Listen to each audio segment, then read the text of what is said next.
Okay, so if you come from a poor background and you're still struggling to make money, so I think there are 3 steps you can take that can change your situation forever. And number 1 is change your location. Yeah, because there are a lot of opportunities you can never access from a poor environment.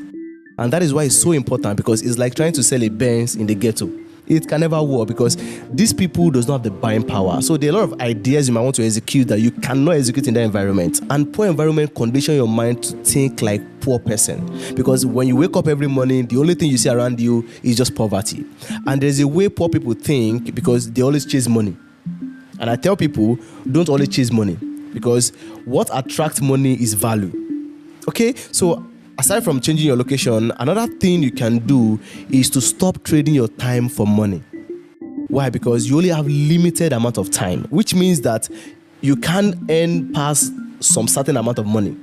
And that is why it's so risky, and that's why a lot of people will keep working for money throughout their life. That's why you see some old people in this poor environment, they keep working even in their 60s, 70s. Why? Because they keep trading their time for money, and they will need to work and work just to make money. But when you understand the simple fact that value brings money, which means that if you can create some level of value, you can attract money to yourself. It's like trying to solve problems, because when you solve problems, you can attract money to yourself. And if you solve little problem, you attract little money. And if you solve world-class problem, you can actually be a billionaire. So it is so important that you stop trading your time for money, because you have limited time. And another thing, which is the third one, is to stop taking advice from people that have never walked through that path you're trying to walk through.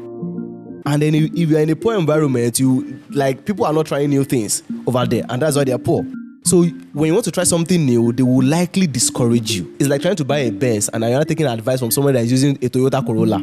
You will always see problems. You will see the reason why you shouldn't buy a luxury car. So that's why it's so important that you move to a new location and discuss your ideas with people that are thinking like mine.